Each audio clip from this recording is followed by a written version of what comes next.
Welcome back to the LCS Countdown. 12.5 minutes away from Champions Select. While we award player of the game, some performances deserve a little something extra. So we're going to bestow some additional accolades by using the honor system. First up, we're awarding Stayed Cool to Xmithy for his game yesterday.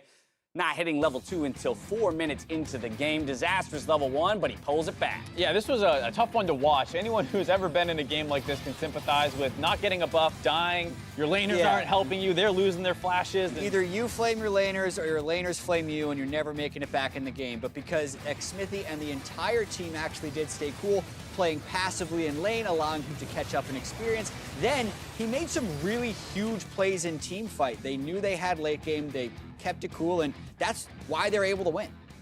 Well, there you have it. Next up, Big. He's going to get great shot calling for his win or his role that he's played on Optic most recently.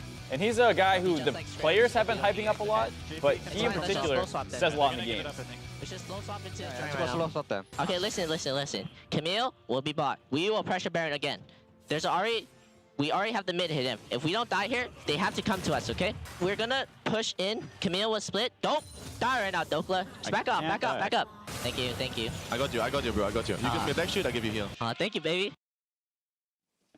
That was to us, the thank you, baby. Thank you for saying For the honors. shot calling honor. It's interesting, though, right? Because I feel like this guy, to some degree, has flown under the radar in the public eye in terms of the value that he's added to this team. But the results, to some degree, speak for themselves. And the players of that org have also, talked him up in terms of the value that he provides from a shot calling perspective. Yep, we got to hear a little bit of it right there, but it is just so valuable. Even if everyone is probably going to come to the same conclusion, right, to have it stated by someone so that everyone is guaranteed on the same page. And that is one of the many things you need to be able to win those close games that Optic has been able to close out. The third and final honor, GG Hart, goes to Jensen for picking up that Zillion yesterday, foregoing the Orianna, taking a more supportive role in the team, and helping them achieve victory. Everyone has a different definition for GG Hart.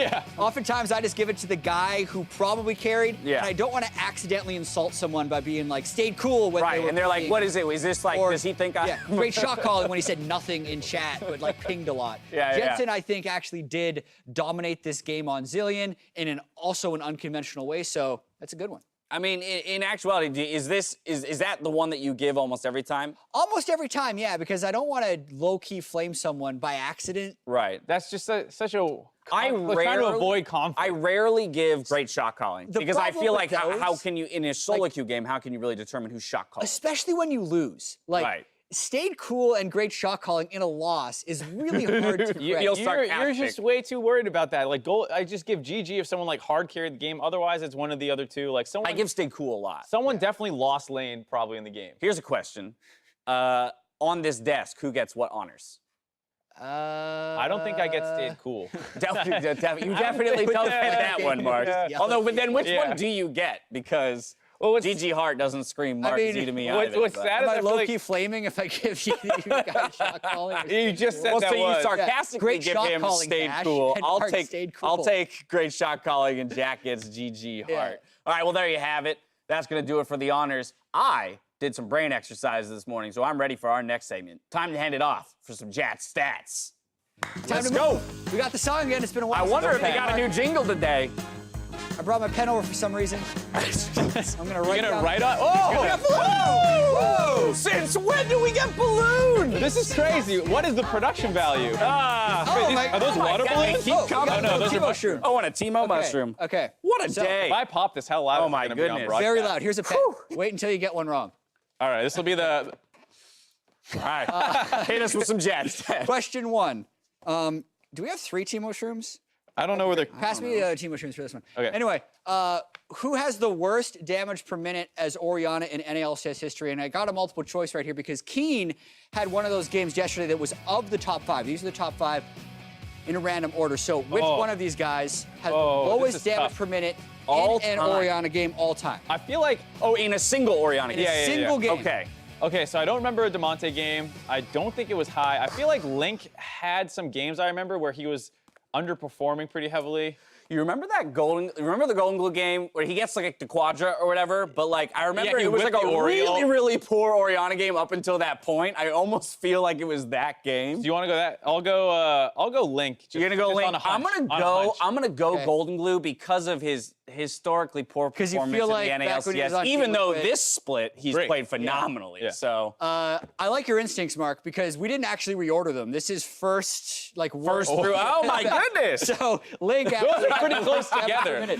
But Keenan DeMonte, incredibly close. I think I can't put Wow. my finger on it, but I think I remember a game where I was just like, what the heck did Link Maybe do? your Team Liquid that team game? was playing against Yeah, him. maybe so, that's right. He was just question skilling two, E. That's it. CS 15 to 30 minutes. Which team has the best CSD between the 15 and 30-minute mark? I was pulling this a few different ways. Like, I was going to do total CS, but that was too influenced by game This time. split? So it's this split between 15 and 30 minutes.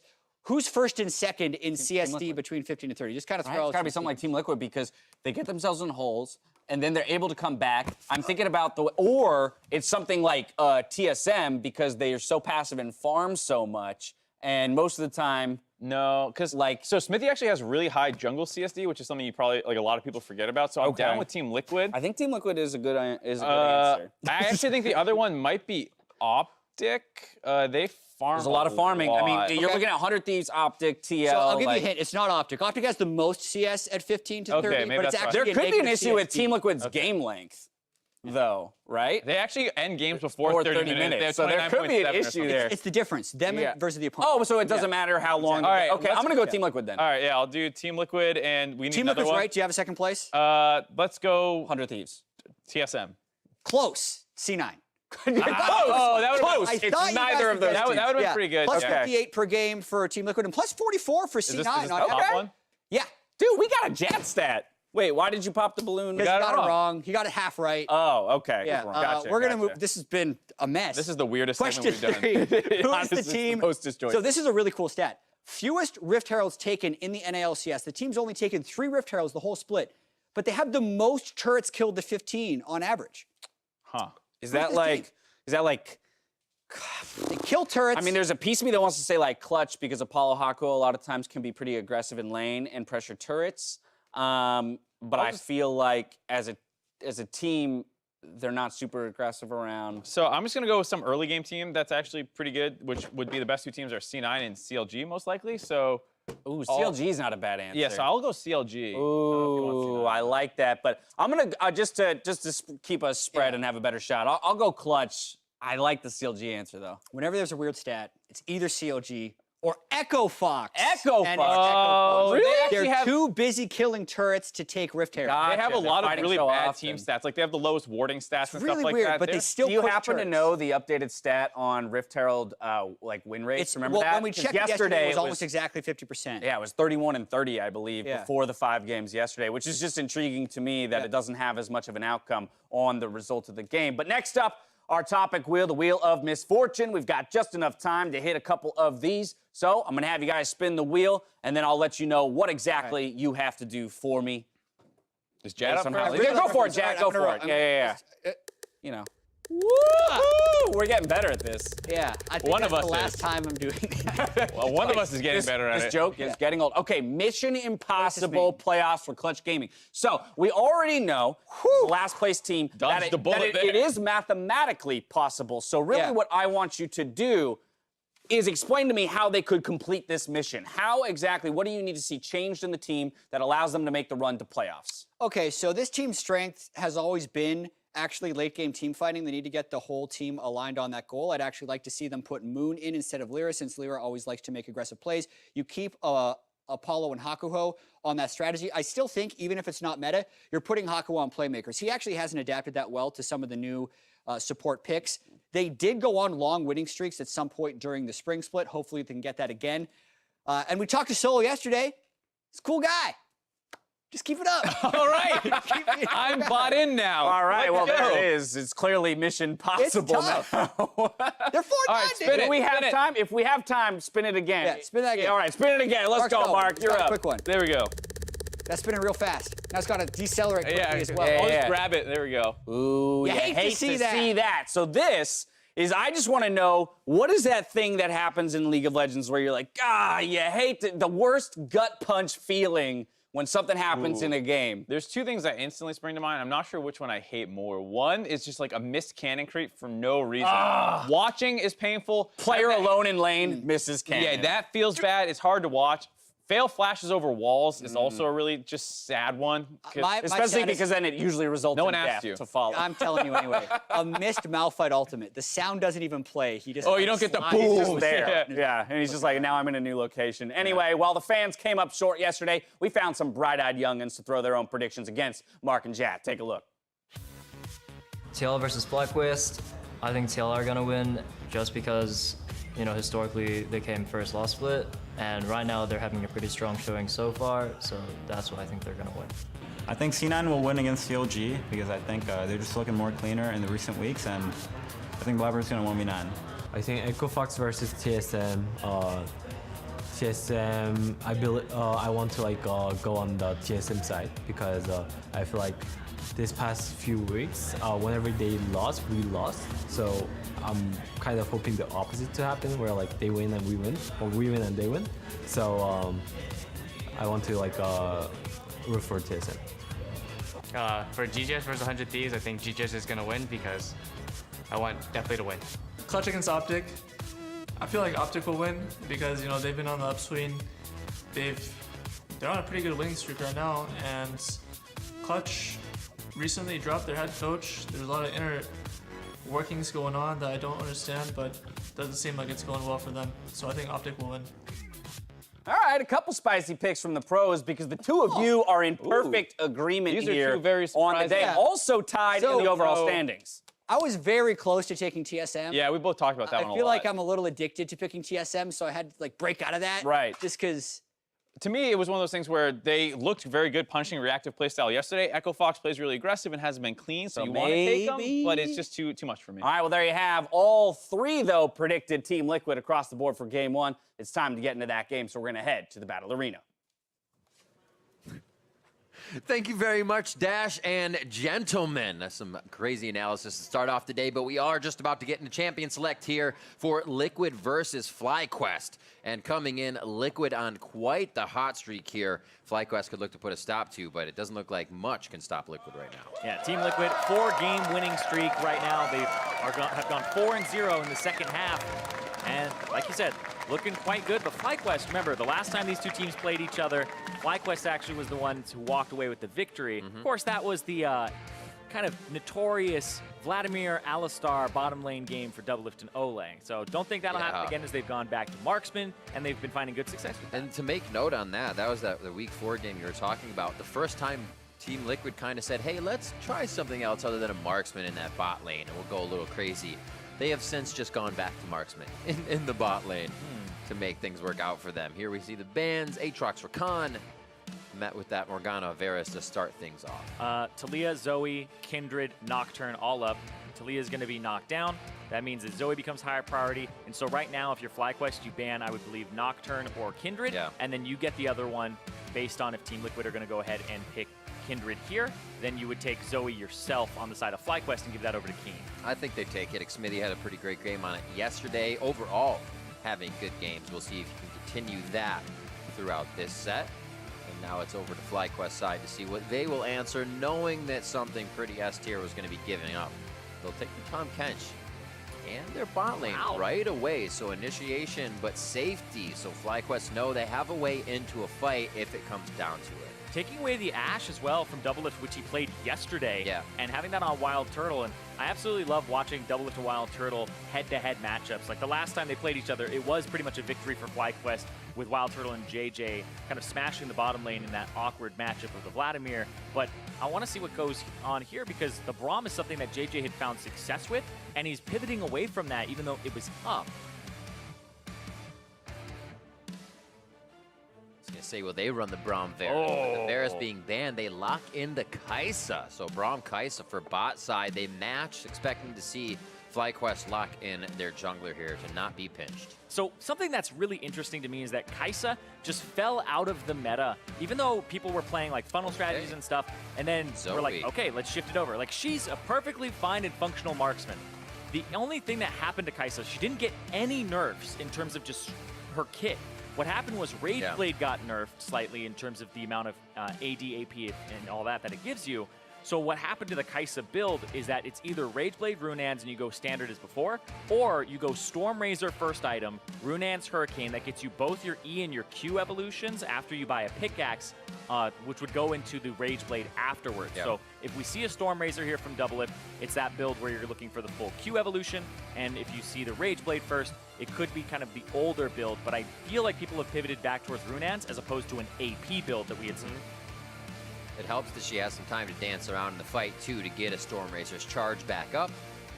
Even with this composition, to charge the other factor of her build as well. So it wasn't that jungle pick to start things off. Zoe got locked in as mid lane is absolutely being focused by FlyQuest onto Pobelter in that second tier phase of bans. Yeah, the Malzahar, the Orianna. The Malzahar is definitely a Pobelter-centric ban. He's actually the only person in the NALCS this split to play Malzahar. He's got the only 2 games on it, so FlyQuest are saying, let's just make sure we take that off the table. And I believe he played it yesterday to great effect.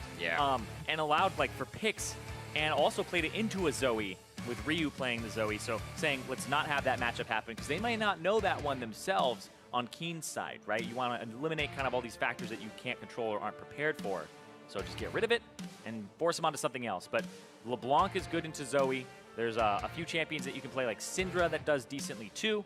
And we'll see what they end up going with here. Or potentially the Aurelia. I know that Pobelter has played Aurelia a lot in the past, and it was a favorable champion for him.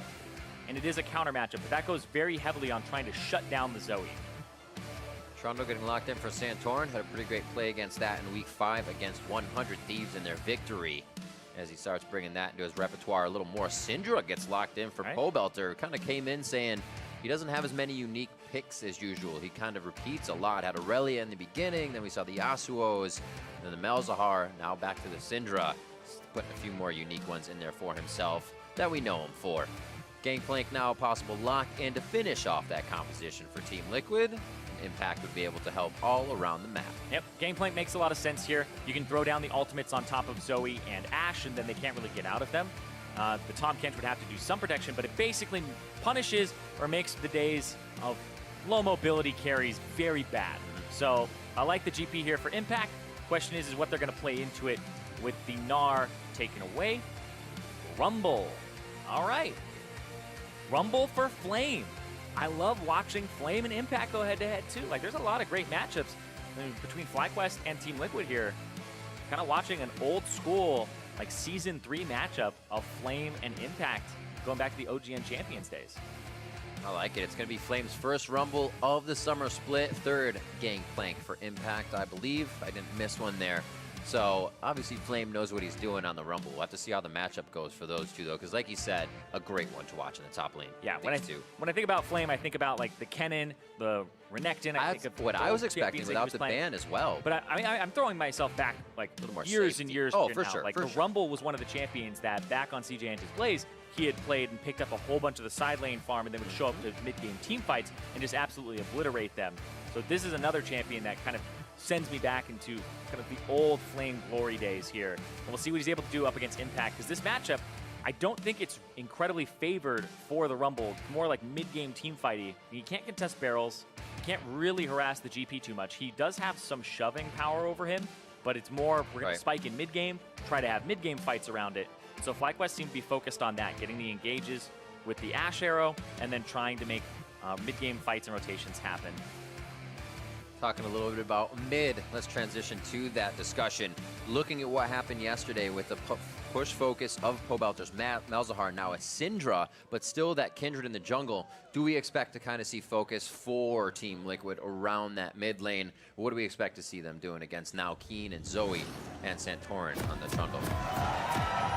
I expect them to do something about the Flame in the top lane, but right now, based on just composition makeup, I would say what Impact wants to do, if I'm TL for a second, is you want Impact to have a safe laning phase, get to 6, focus the bottom side of the map, and potentially just pressure with Ole Doublelift onto Wild Turtle and JD. You see Ole has an Ignite, and that signals to me that they're going to look for potential kill pressure here. Because remember, people don't take things like heal or barrier right now in the bottom lane that often. It's more of that teleport. So I would expect the bottom lane to be the focus. And like you asked, the Syndra and playing through that lane can potentially be an avenue in. Oh boy. We're gonna stand toe-to-toe. Watch out for that trial by fire. GP money. Look at that, got himself Coming back already. Thank you very much. That is theft. Oh, got a potion. You have to imagine he reached into the robot and like took gold out of it. It's like, get your hands out of here. What were you doing with this thing? Still potions. One's used for flame there. It looks like he's gonna try to back. Hitting the fountain by 111 basically gets you everywhere you need to be to do some farming. He's not gonna get himself back though. Impact will stay. He's happy to do so. Free gold. Free gold. Monopot sitting in the inventory as well. You can queue all day. Dance all night. 95 extra gold. Whew. Okay, if he backed, he wouldn't have been able to like purchase anything since he already has a corrupting potion. But true. Still, it's Flame starting the lane phase with much lower HP here. And remember, he's got Doran Shield and he has a potion. So his sustain isn't as, I would say, doesn't have as deep of a pocket in terms of sustain of potions right now compared to the GP. Already got him to use that second potion though, so definitely stick the harass on towards the top side as we begin this. Oh, I got another potion for Impact. All right. Yeah. He got the mini health potion for free. And it's going to start stacking in his favor even more. The corruptions are going on as well, so he's just kind of double chugging right now. Mid lane, free farm, back and forth. They shouldn't see too much action there, as Smithy is known in his pathing for this time being. Santorin's not going to react though. He'll just know he is safe. Yep, but the thing is that he already took that top side of the jungle, so Smithy will get the Krugs. Now we're going to see Santorin on the bottom side here.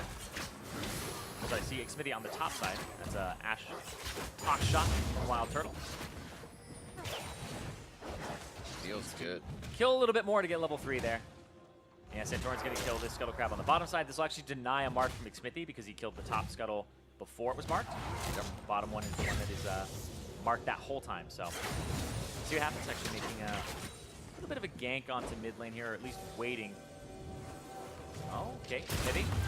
Remember, Flame spotted this with the Hawk shot earlier. How early he gets himself for the brush, tries to deny vision, still has a flash. They look mid lane for a gank as well. Flames out on the top with a flash, and Santorin able to come in with a chomp and take down Pobelter for first blood. Yeah, Pobelter, he actually ends up not flashing there, and he looks to cleanse the Sleepy Trouble Bubble. So I think he was really, really greedy with his summoner spells. Yeah. Let's watch this one more time, because what happens is the Sleepy Trouble Bubble actually goes through, I believe, the Trundle Pillar to extend the range slightly. And so it keeps going, ends up in front of Pobelter. So watch this. Pillar down, goes through it to extend the range, lands in front of Pobelter, and instead of flashing, he goes for the cleanse, and then the Ignite comes out afterwards. So he was just too greedy with his summoner spells. Instead of flashing, just wanted to cleanse things off and walk away. But that's not how it was going to happen there, because he still ate the Q. Trickery. I was going to say, with all that play happening, that level 2 Hawk shot really allowed that play to happen. A good assist from the bot side of, you really don't remember the assist when it happens a few passes before the goal. But that one, Wild Turtle setting it up, knowing where Smithy was, Santorin was able to cut in from the bottom side of mid. So starting off, FlyQuest is just trying to take a bit of control anywhere they can. It's a really great point, because they knew that Smithy was topside on the Krugs because of the Hawk shot, and then he can go ahead and gank middle, or at least wait for something. And then as soon as Santorin showed him, or Smithy showed himself topside, then bing bang boom. Yep, immediately you can go in. But for that gank that ended up being successful for FlyQuest, there was a gank that was moderately successful. Both the flash and the teleport are gone from Flame in the top side, and he backed at pretty low gold values. So he has only a refillable here. And so the TP is kind of wasted. So Impact will actually be able to back TP in with an item. I don't know what he's able to really buy right now. Is he rich? No, he's not that rich. No, he's not at all. You want to be able to get something like Chain, but he's going to go for Null Magic Mantle. Yeah. It helps. Oh, but look at boy. They're saying you TP into the wrong neighborhood. Crowd. 5 minutes in. FlyQuest say we need to continue to activate this advantage, and it's going to be tanks for Flame. He gets out safely. Santorin now heating up the turret down to 100 HP. Impact left and right. What a dance-off! A god. Impact says top die, but not me. Oh my, he outplayed a 1v3. Insane. They were juggling the aggro. Impact is almost going to die that whole time. That was crazy. Incredible. And FlyQuest, in a way of obviously microing in and out, we're still trying to get that kill. That wasn't a yeah, we'll leave it for you. Impact definitely was dancing himself into safety in every situation there. 1-to-1 as Dragon is now picked up by Xmithy, but we will see this again. Let's see this one more time. So Impact, let's go from his perspective here. Barrel, gets the barrel, ends up chaining it. This right here, the Sleepy Trouble level, uses the orange on that. He waits for it. Santorin takes a fair shot. Keen flashes out, and then Flame takes that last shot. Yeah, Keen actually could have killed him there. Flash to the left, there's flash under, hold on. Oh, shot, underneath power, last auto from Pobelter. He gets a bit of retribution from the first blood. Oh my God, because Keen doesn't have his flash from earlier, that's Pobelter saying, we're gonna go ahead and throw this one down. Flash ultimate, or ultimate with the flash, and then the final attack afterwards. Yeah. Xmithy on the run now as well, starting to invade Santorin's jungle. Bot side has back. We got a bit of mismatch there as well, so breathing room on the bot. And it looks like top side with teleports down will also slow down just a little bit. A wave pushing in for Flame here as Impact. He's gonna let that come in nice and slow and farm it close to his turret. Just kind of waiting for it. And actually very defensive itemization here for Impact. Went for the Spectre's Cowl.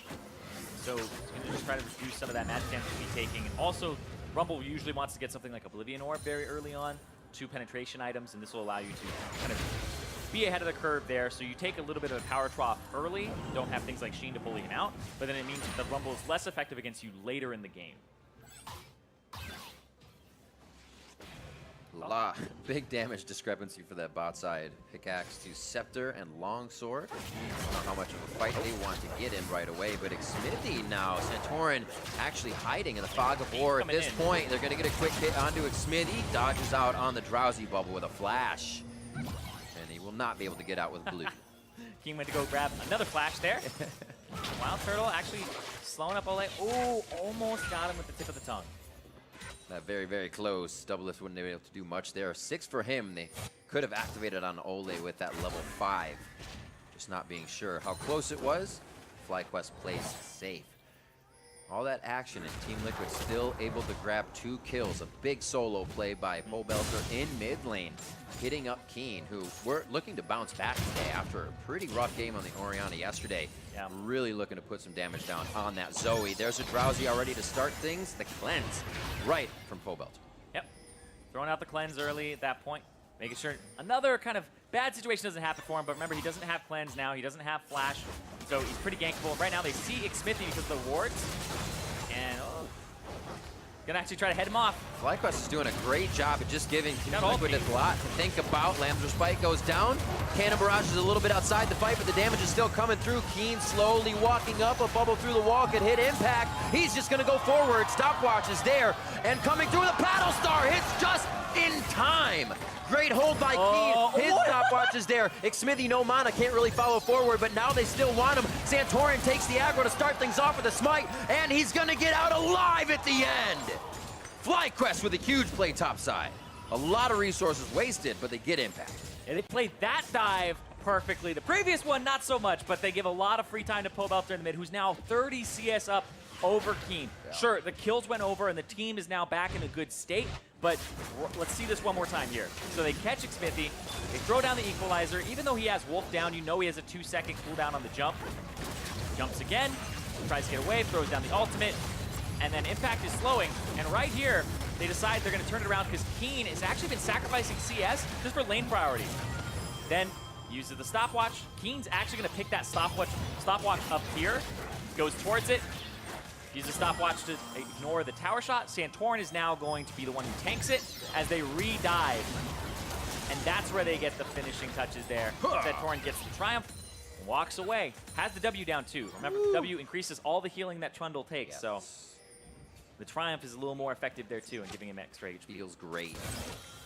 FlyQuest being very, very proactive in the early part of the game, especially on this Rumble lane.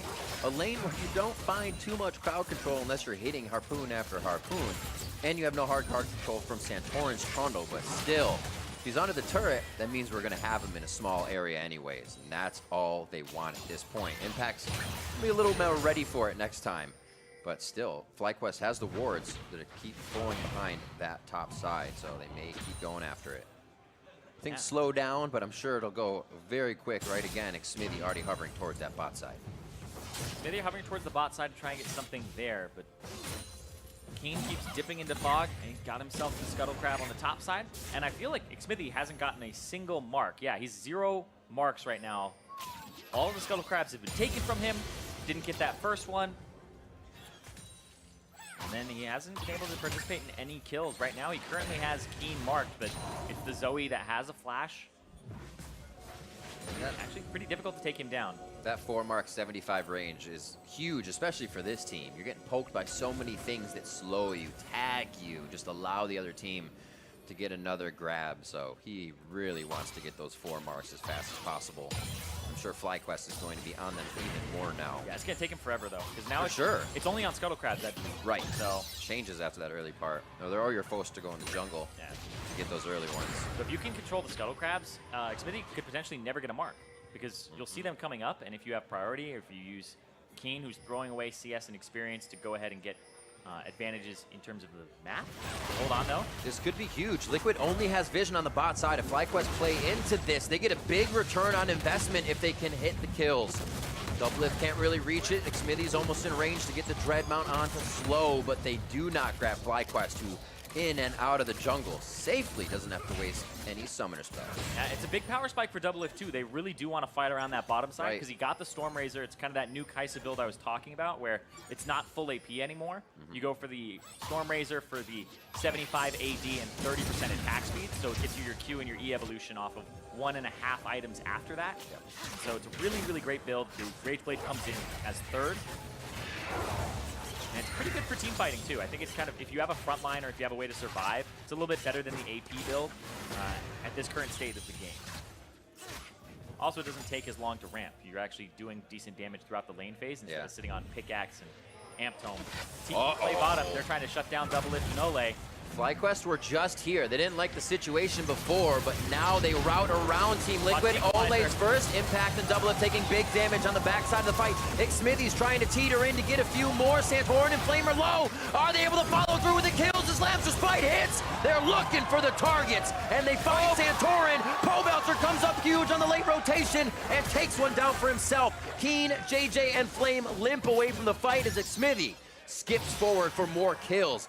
Team Liquid turned that one around beautifully. That was so close, too. That ultimate from Flame looked like it was going to be pretty good, but people were able to move off it just in time. And then the Lamb's Respite, perfectly placed from Xmithy. It saved so many people, and it forces them to kind of overdive. When you're underneath this turret, everybody's got to either get in the Lamb's Respite, or you have to back off. And you'll see right here when it comes out, that's so important. That's a really good ultimate. They stun Impact on it, but he's able to get out with a W. And then Xmithy goes forward, saves Doublelift, Impact walks in it, and now, while Turtle is stunned, he takes turret aggro, so extra shots on him as Pobelter shows up. So that was so well played mechanically from Xmithy to save his teammates, and for Pobelter to stun Wild Turtle and allow them to get that kill, and he can win. Possible fight now at Rift Herald. Pobelter gets locked up. They want that damage. Xmithy onto Shelly. They know he is occupied, but they're still going to be able to grab it as Santorin goes down, almost sub 200 HP. Look at the amount of damage in that fight. All kind of stopped at the end by that Kindred ultimate, because Xmithy was able to save Doublelift. I always love that moment, because I figure like if you were in a Kindred ultimate, you look around for the low health, and as soon as it's about to pop, your eyes just kind of glare at that one guy, and everybody looks over, and you're like, oh man, I need to get out of here right now. They had 3 people in there. Yeah, exactly. So. Doublelift had his speed up just in time to get out, as all eyes were on him. Great play coming about for Team Liquid, as FlyQuest is also doing a great job at continuously making these plays, finding openings. Even after they were just pushed out of that bottom side jungle, they went back and almost made it work, we'll say, but got in there very nicely. And Xmithy got his first mark, too. That's a good point. I was going to say, clear that up and take this blue now. Potentially just give that over to Pobelter. Pobelter actually 2-1-0 and 20 CS up, so been doing quite well in terms of just dominating the lane over Keen, and Keen has been going elsewhere to get these kills. Kind of 100% KP for Keen as well as Santorin, so he's been roaming around in kind of a duo here between the mid and the jungle. But that mid turret, you can see that's kind of the price he's been paying for those ganks on the side. Yeah, it feels like Keen potentially needs to get more out of these ganks or have them go even harder in FlyQuest's favor for what he's sacrificing here, because that'll be first turret going down if they get that one. So yeah, I feel like right now pressure is on FlyQuest's bottom lane to push that top lane turret in, try to get first turret ASAP, and then make sure that mid lane doesn't go down. But right now, Xmithy, he's got Rift Herald. He can just put Rift Herald down mid and guarantee first turret. Or if they really want to be greedy with it, they can get that turret, and then they can put down the Rift Herald and try to get more. Pressure bot side. They may try to help out, or like you said, put that Rift Herald mid, knowing they're not going to get pressure in from Santorin now. Sleep almost stopped in. Pole Belter coming in with Unleashed Power, and Keen takes a fight that's obviously a 2v1. Top lane now starting to get pushed back as Santorin and Flame activate on the bot side. A lot trying to happen here for FlyQuest as they lose Keen. Yeah, Keen died with 5 seconds left on Ignite, so I think what he wanted to do is go in, try to burst him if they had gone back a little bit further, and then get the Ignite down for that little extra damage. But even then, it's a Kindred who can ulti himself, so it just seems a little bit overzealous there. Big mistake from Keen instead of just straight up disengaging. And think of the play if kind of what you said had happened. That top turret gets pushed down. You now move the Enchanted Crystal Arrow from Turtle around the map to be an engagement anywhere. That stops mid from going down, adds a little more pressure. But TL once again, a few steps ahead. He's going to be able to grab another mark now to have 2. Yep, and they were able to crack that mid turret and break that one down. So his first turret going over to Team Liquid, Top 10 is going to get them back on top faster. FlyQuest. Make sure that they don't lose their own. So it's kind of a race to get these outer turrets down. First one already went. They were racing for that a little bit, but JJ, Xmithy in the right place again. Should be okay. Good damage to do. They'll heal up a little bit, but that's what they want. They'll be able to do that damage to the turret over and over as well. Slowly make their way around to the outside turrets. Little pressure top side. Keen does have the redemption. This could be a long dive. They get the heal on the team. A nice block for Ole. They try to get Doublelift as well, just on the back of the fight, but it looks like the mixed focus. Doublelift gets back in to save his support. It looks like they may still go down in the frying pan, though. A very nice try as Doublelift goes full killer instinct on that one, but finds himself on the ground. Yep, and that's the engage. Wild Turtle throws down the arrow, and then they throw out the pillar to kind of stop the disengage that Doublelift would have if he just kept running. And so they force them to fight. They take the fight. They lose it on the side of Team Liquid. And now we're going to see Rift Herald. I think that one is an ambitious Rift Herald. She's it's kind of rude. You take Shelly out and you force her to walk. Yeah, she'll get there. That's so far. Yeah. Pole Belter's like, I got this, don't worry. She's going to take her heels off halfway down the part of the wag the lane. Oh! He says, no, this is mine. Doesn't even have to use Lamb's Respite. Or Respite. I think I'll say Respite. I think they're both acceptable, / one is a little bit more, I think Respite? I don't know. Anyway, I'll look it up later. Well, he didn't need it. Just out smite on that one. Santorin 10, Xmithy 11. That's going to help him a little bit as well, getting that second level of ultimate heal up. But here on the dive, a quick arrow to start. We were expecting to see those arrows for a while. And Wild Turtle tanks it, gets out of range before he gets knocked up by the ultimate. Santorin now has it, which is perfect. Santorin gets eaten by JJ, and then JJ spits him out, and the aggro swaps to Keen, I believe, at that point later. But once again, Siege down bottom, trading for the top side of the map. So Doublelift and Ole, I think they're going to push in here. Red buff's about to come up, so they may just take the red buff and get out, or they may try to kill Flame and get more threat out on the map here. Yeah, red buff for Doublelift. I think that's kind of what's on the table here for Team Liquid. Yep. Trade around. So you take mine, I'll take yours. Ooh. Okay, so second item? It looks like he might go second item Rage Blade after the Stormrazor. So there's been a lot of kind of variations, but your typical 3 core is Stormrazor, Runeance Hurricane, and having the Rage Blade.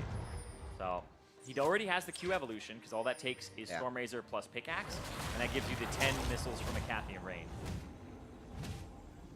Santorin, Chain Vest, Stopwatch, Merc Treads, sorting in all the mitigation right now so he can just be a beast once he gets a nice Subjugate on.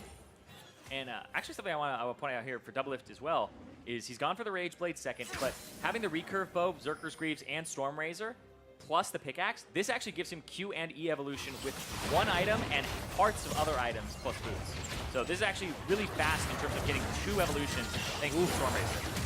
Keen trying to use GLP, gets himself to safety. Killer Instinct in immediately! Double it takes down Zoe. Pobelter drops JJ's Kench. The double kill there for Pobelter as this team can activate in the split. The blink of an eye. Blink of an eye. I was gonna split second blink of an eye. Add those two together, they don't make a good sentence. The split of an eye. The split of an eye sounds painful. That's exactly what Team Liquid was about to do there. What they did to FlyQuest. 21 minutes in. Yeah, that was so fast in terms of the engage. And it all started with just Xmithy running up and basically popping Keen. And then Pobelter followed up on the Wild Turtle. So We'll fast. see it again, though, in a bit, but hold It's on. almost like watching that happen is you have a Nocturne on your team. Yeah. Seriously, it's so quick and just, you have no time to react. See it again. Yep. Go a little too far forward, and Keen hovers the top side where they don't have vision. So watch Xmithy come in and watch Pobelter. So as soon as boom, flash forward, throws down the R, Wild Turtle flashes after, and then boom, Doublelift got in there too with the Killer Instinct and got the Q, which locked on and got him that kill. And now he's at 2 completed items, has the Raid Blade and the Stormrazor, and he's good to go in terms of this Kaisa build. This is where you can add those team fights. Very good to go. All the protection he has on the front lane too with Ole and Xmithy's ult from Kindred. 10 stacks on Pobelter's Soul Stealer. He's going to feel pretty good with that as well, spitting out the damage. And the long range engage just allows them to figure if they want the fight or not. But they've been following up on everything Pobelter and Kindred or Xmithy have been hitting.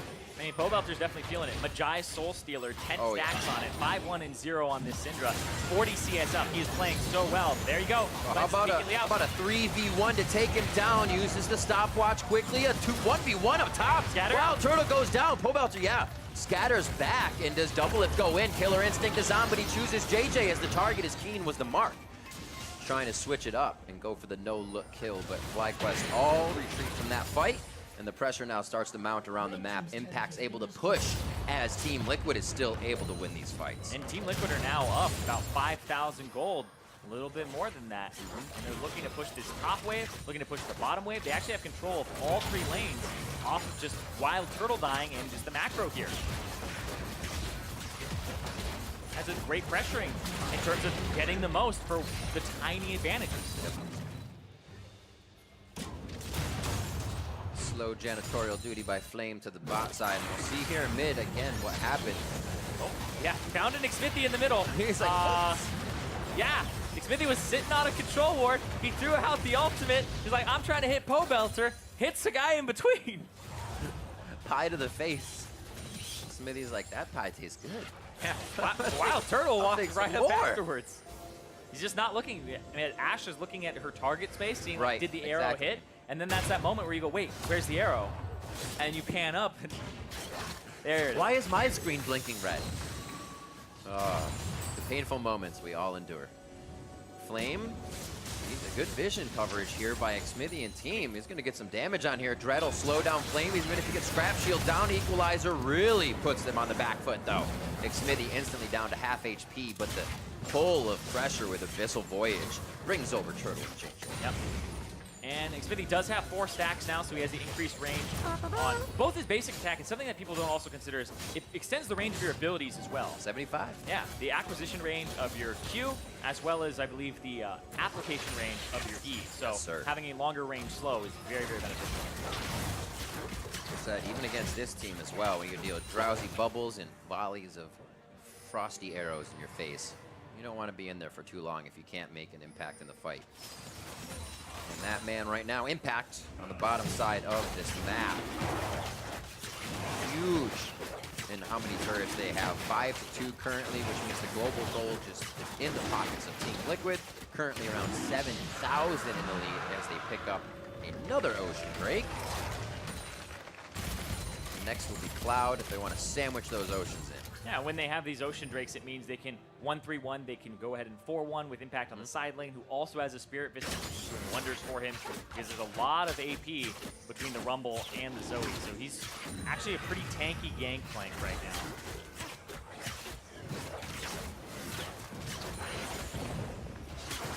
Liquid, as we said, back half of the split, 4 wins already. This is FlyQuest. This will be another 2-0 week if they can take it, with Optic and 100 Thieves in week 8, and then Fox and TSM. So it's very likely that Team Liquid, if they play in continuous strength, could take the rest of their games, according to standings. Yeah, the interesting thing though is like, well, whoa! That was a big damage hit. The interesting thing though is Team Liquid are first place right now. There's nobody tied with them. They're at 9-4. They can just start going up the standings and locking a playoff spot for them by next week. But also, like you said, the remaining schedule is Optic, 100 Thieves, Fox, TSM. 100 Thieves and Fox are literally 1 game behind them in second place right now. They're the teams that are so close in the standings, and they've yet to beat them this half of the split. And then Optic, they're also a team that's on a surge right now in terms of a win streak at 5 wins themselves. And so Team Liquid's next 3 games are games that they can't take lightly. This is kind of the one that you would expect them to win based on strength, and if they can find some consistency on Team Liquid's side. But then they're going to have kind of a rough road ahead of them and really have to prove that they deserve #1 against the teams that are right next to them. Have to keep it up. That's the kind of end run as well. They definitely have a target on their heads for it. But remember, we move to, I believe, patch 8.15 next week, so then marksmen are buffed, their items are changed, slash keeper, and their power spikes come in sooner, so Doublelift will be sitting pretty in that, because he's basically been favoring marksmen the entire split. True. Save for, you know, an awkward game here or there. Save for an Alistar Varus and, sorry, Alistar Vladimir, thank you. Yeah, there was another Vladimir game, too, that people don't like to talk about. Then let's not. Keep that in the bag. For the fans' sakes, Irene. Solid pressure from Team Liquid. Really not overextending. Not tracking them, but we're not seeing a lot of hawk shots from Wild Turtle, kind of reopening the map, clearing a possible opening for that enchanted crystal arrow. The follow-up from Keen should still be able to take 1 or 2 out, but to Team Liquid's credit as well on that side, they're not leaving themselves open in those solo situations to be taken down. Here now, they chase around FlyQuest, just really spreading out their numbers. Really, he's just trying to 1v1, and he's actually like almost like a split push jungler right now. He's gathering the side lane farm. He's got 2 items that both do percentage of HP, one current, the other one max. I like it. New class, Splungler. Yeah, and then he's also got the QSS lock it down on top of it. So, you know, Smithy's in a great spot now and can actually split push and pick up some farm and get ahead of the curve. He's 3 levels ahead of Santorin right now. He's even with his basically the solo laners in experience. So he's, you know, we're talking about him having the tilt-proof honor from yesterday. Right now, you do 130 more damage a smite at that level as a higher jungler. How do you win objectives?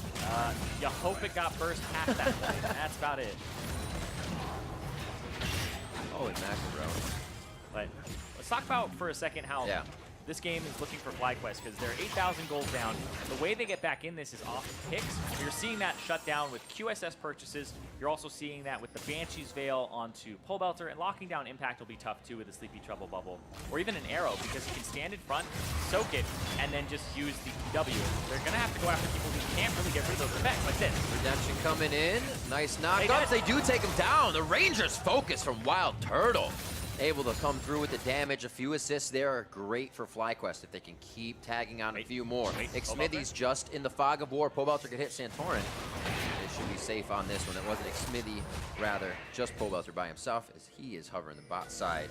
Xmithy and Pat going for lame once again. He has not had fun. He's almost playing this as if he were a Kha'Zix, where you hover around and you shadow, is the technical term. You shadow a side lane that you have a split pusher in. You have somebody in the off lane.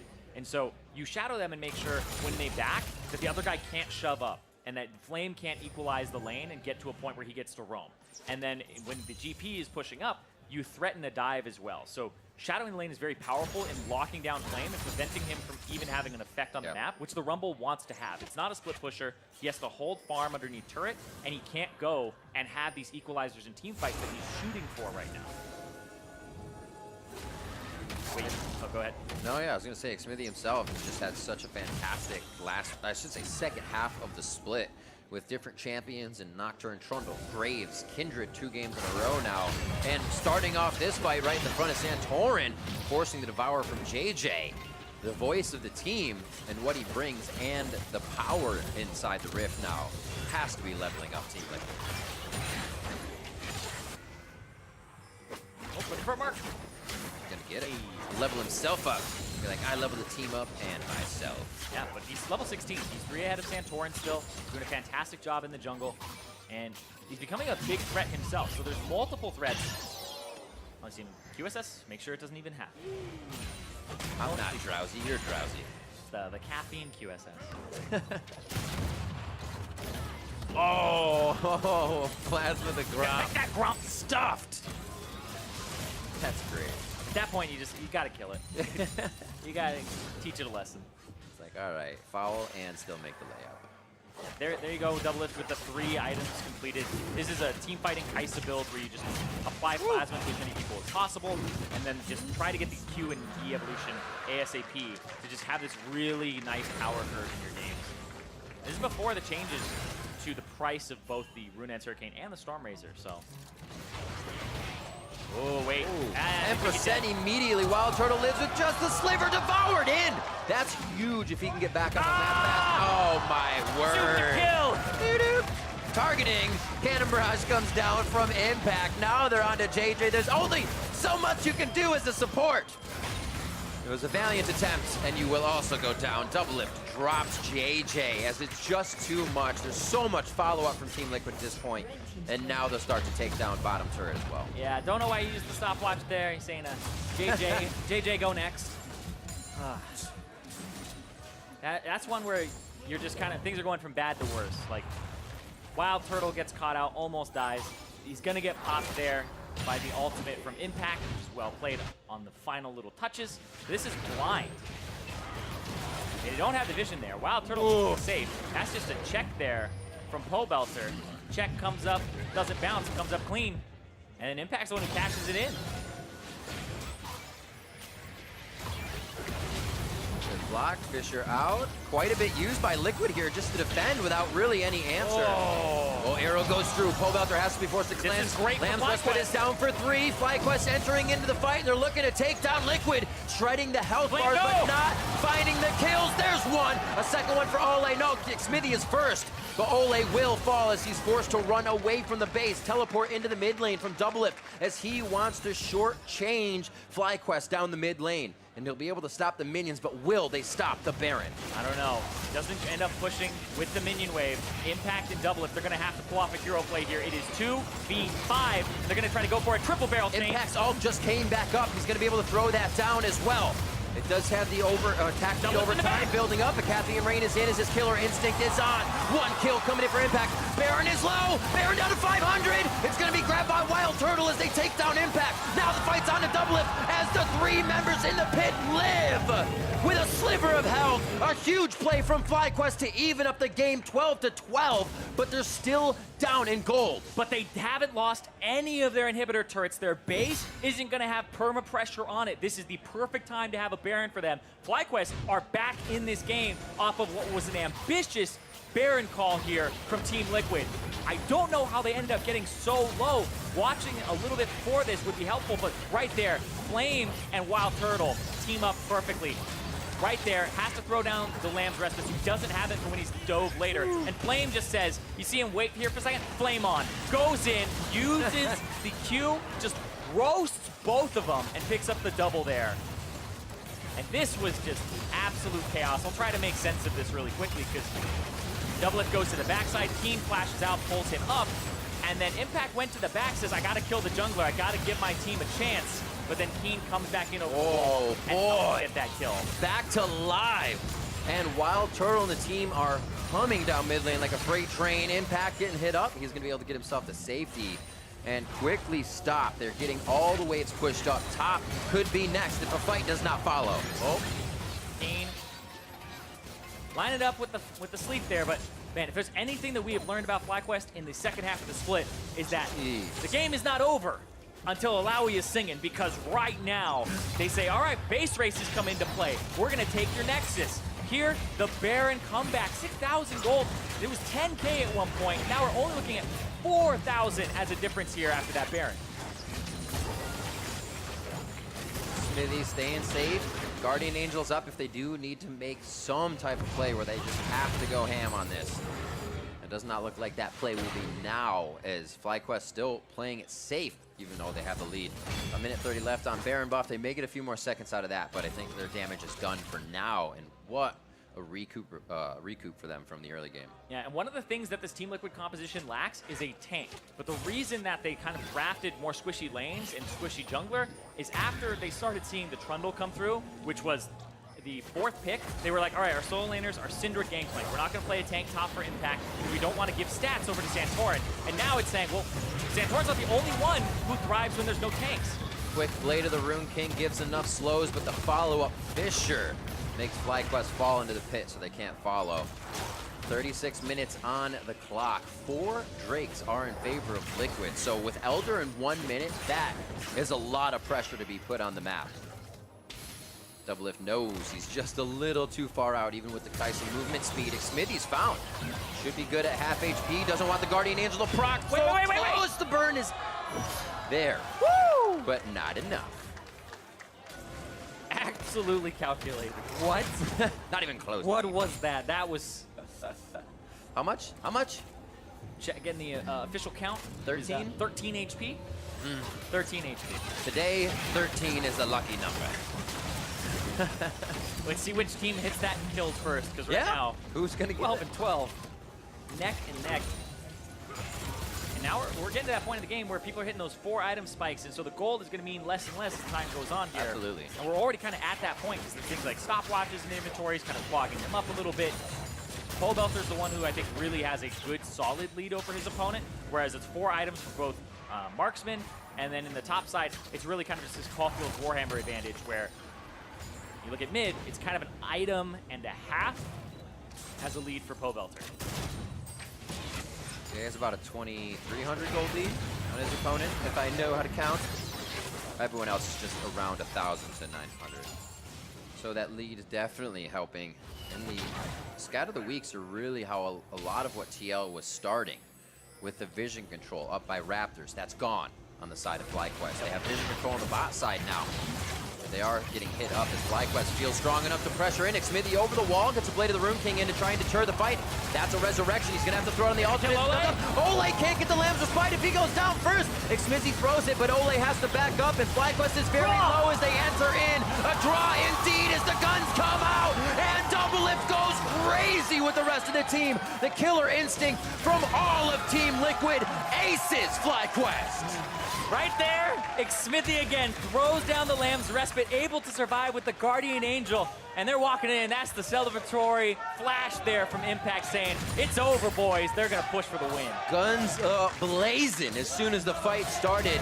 The amount of time they had to see the fight and assess what was supposed to happen with Xmithy coming back up was all that they needed. As Team Liquid now start on the inhibitor turrets, an uncontested base from FlyQuest. It did have its falters, but Team Liquid will find the last Nexus turret and take down the FlyQuest Nexus. It was close. There were some nervous moments very there much for Team so. Liquid. That Baron is something they're going to have to look back at, but 5-game winning streak here, undefeated in the second half, as Team Liquid have 4 more games to play, and they move to 10-4 as their record here at the end of week 6. It's gotta feel good. Another 2-0 week. So 2 of those in a row. It was 1-1 week 5, but that streak, like you said, 5 games now. Very, very strong. And so far, Team Liquid has been kind of taking care of business. There were some shaky games, like against Golden Guardians. Sure. Their game yesterday as well versus 100 Thieves didn't start off perfectly. And in this game, there's some things like the Baron that they can look at and they really have to kind of review as they prepare for Optic, 100 Thieves, and FlyQuest, and Fox, as well as TSM as their last 4 games. So they play 3 of those teams that are near the top of the standings, and those 2 that are right behind them.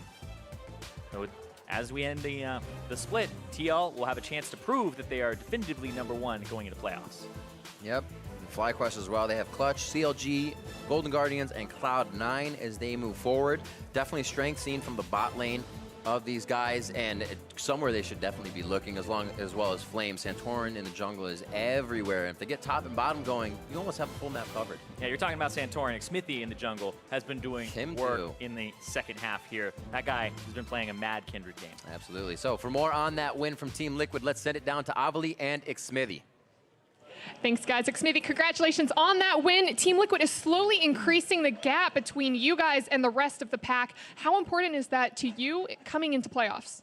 I mean, the bye is always good for us. It gives us one more week of practice, and we can see the other opponents, like team comps and stuff. So, yeah, it's not really like a break for us. It's like just more practice, pretty much. And coming into the game, Kane said that the game against FlyQuest would be a little difficult. So what made today hard, and how are you guys able to pull it off? Actually, to be honest, like this game was like solely relying on our solo lanes, like solo killing their opponent and like surviving that 1v3 top by impact. I guess we got kind of lucky at this game, and we had a lot of misplays and misfights like during mid game. So we need to work on that. What kind of things do you think you could improve on? Mainly, I guess just respecting what the other opponent does. I think that's what we lack the most, and we usually just die to pretty much these like cheese ganks or like random fights, and yeah, we just need to work on it. Xmithy, thank you. And for more on the game, let's hear from the State Farm Analyst Desk. Thank you very much, Avli. What a way to kick off a day. That game one between Team Liquid and FlyQuest sure delivered. Team Liquid coming out on top, though, 5-0 on the back half of the split. I want to revisit win conditions, Jap, because you had laid out some pretty specific and lengthy win conditions for FlyQuest, specifically around the draft, given that they were on red side. How do you feel they played to that? They got Zoe, which is the goal. Like, you can mix around the bans. I actually think FlyQuest did a better version of it by still not even really having to trade an Aatrox or Nocturne level pick to get Keen on a pick, which he had been undefeated with prior to this game. So I think they mostly put themselves in a really good position to succeed. And I think they did some smart stuff within that, too. They actually didn't go for the Zoe first pick just because it fell to them. They actually went for the Tahm Kench and Ashe, which were two things that, one, Ole's been playing a ton of Tahm Kench, and Doublelift looked great on the Ashe yesterday, so they take those two things away. And because it doesn't feel like Pobelter loves to play the Zoe, they actually do get that one as well. Still being able to pick that one up in the next rotation. Mark, you as well had some win conditions for Team Liquid. They included don't do anything stupid at level 1. They perfectly fulfilled those win conditions. So let's dive into some gameplay itself. FlyQuest, the aggressors. Yeah, definitely required a little bit more than just that level 1. They had to play some very tough situations very well. Impact here, being able to cleanse the Drowsy, get out at the right times. The minion wave was dying, so it forced FlyQuest to go early. And he's able to punish what is a pretty good game plan out of FlyQuest. They have two winning side lane matchups they're going to push, and Keen is willing to sack CS to make plays like this over and over again, and he plays them super well. This R forward is beautiful because he baits the stopwatch, doesn't use his Q, and then times it perfectly when he does come out of the stopwatch, not wasting that cooldown. Then gets the stopwatch. Yeah, then runs forward, picks up the stopwatch to get Xmithy stuck underneath this turret, staying around. They re-engage for the dive. That was just a beautiful play by Keen, and why his Zoe was undefeated. Yeah, and they kept trying to push the tempo onto Team Liquid, and this is where Team Liquid actually shined because they were able to keep up just enough to make these plays not break the game open. This got Pobelter ahead, this got the Kai'Sa and the Gangplank in a late game where Team Liquid could eventually shine, but this type of diving by FlyQuest was relentless, and it's actually they weren't bad dives. They had the tempo. They usually had the minion waves in a pretty decent place, and they were willing to go for the dive. I think actually against a lot of other teams in the LCS, these dives worked better. Yeah, better. Team Liquid's a great team, and the thing is, like, a lot of times the dive goes poorly and a team gets gun shy or they start getting desperate, and they still mostly followed the steps to a good dive, and you saw for each one that went wrong, they immediately basically followed up with one that did go right. So the first bot lane, dual lane dive didn't work out, but then there they go, 2-for-0 once again. Saint earlier in the day talking about how important tempo is in a game of League of Legends. FlyQuest playing to that tempo strategy. Team Liquid responding well, though, keeping themselves in the game and even developing a gold lead. This is where I want to jump to 33 minutes in. FlyQuest picking up a sweet 3-for-0 around the Baron and the Baron itself, bringing them right back into the game. Yeah, I do think this was a bad play by Team Liquid to not reset before that Baron, considering all the vision they had. And it was a very good flash by Flame right here to potentially pull them back in the game. Up until this point, it was like a 12,000 goal lead or something. It was getting out of hand. Yeah, and I think you saw how well Team Liquid played after that mistake. Impact's going to get some big barrel combos and a great GP ult, and intelligently focuses down Santorin first, gives them a chance at the Smite steal, which they don't end up getting. Ashe actually secures it with the Keen combo, and then Doublelift is so close to popping off through that fight, but a nice Devour keeps Flame alive and gives him more time for his cooldowns, and 4 people remain alive with that Baron buff, though, so FlyQuest did have a lot of map control from there, was able to push down some turrets, but then it all came down to the final team fight. And, Jat, you talked about the power level of Team Liquid being a marksman-oriented team, and here Doublelift pops off on Kai'Sa to secure the victory. Yeah, and before the fight, we were talking about how difficult it is to get a good Kindred ultimate off. This is an example of a very good Kindred ultimate. He comes up from GA, pops it down, and all the while, Doublelift is getting full stack Rage Blade and has a bunch of passives ready to detonate. As soon as a Kindred ult goes up, TL dumps in all the damage, Doublelift ults in for the squishy. TL cleans house from what was a pretty scary situation as it looked like they'd kind of thrown their lead away. So TL does achieve the 10-4 that we had prefaced at the top of the day, actually eclipsing where they were at this point in the spring split. So while we talk about the topsy-turviness nature of the summer split, in actuality, there is a little bit of definition now beginning to form within the standings. Yeah, thank God we're finally finding definitively the top teams. TL the end of week 7. Yeah, after beating 100 Thieves, who was tied with them at the start of the week, and then getting a win over one of the teams just below 100 Thieves, it feels like they finally have established order in the LCS. Yeah, Team Liquid will play Optic and C9 in week 8, and then Echo Fox and TSM in week 9. So depending on the trajectory of those teams, it could be a difficult stretch to end the split, but they haven't technically locked playoffs. It feels like they're locked for playoffs because they're already at 10 wins and will most likely pick up another one. But I'm really, really glad that Team Liquid is winning games right now because there is a lot of potential on that team. It looks like they're starting to sink. I just want to see if they can maintain it. On a 5-0 win streak here, let's talk about FlyQuest for just a moment because they did so much so well and pushed our #1 team to the limits in this game, still sitting at 7-7, very much in the playoff picture. How do we feel about this squad and the loss they just suffered? I mean, this is exactly what Jat said he was looking for before he's willing to call FlyQuest a top team, where the loss was a convincing loss in a sense where they put up a good fight and they had a game plan that they were executing on until Team Liquid showed that they were the better team. And they have a relatively easy schedule for the rest of the way through here. So I think they actually look pretty good for the rest of the season. Right. Clutch, CLG, Golden Guardians, and C9 are their remaining 4 opponents. C9 on a bit of a surge, but those other 3 squads definitely look vulnerable. I can see FlyQuest ending the season 10-8. That's solid. That's playoffs. Yeah, very most much so. likely. All right. So even though they're 0-2 this week, it's promising. A pretty sweet first game of the day. Team Liquid coming out on top, though. Time for a commercial break. When we return, it's Cloud9 squaring up against Counterlogic Gaming. Don't go anywhere.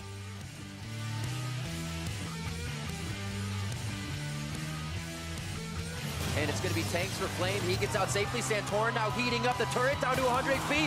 Impact left and right. What a dance-off! Hey, turn the head. Tanky. Yeah, I'm tanking.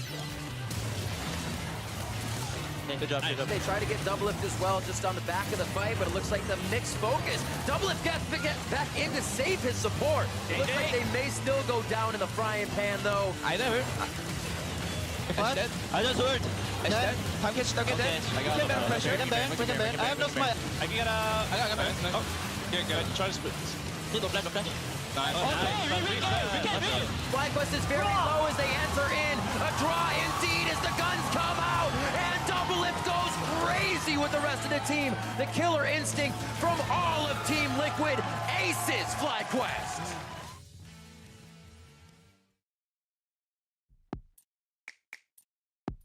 Welcome back to Assist of the Week. While pushing into Clutch Gaming's base, Ole's Rakan dove headfirst into Clutch Gaming.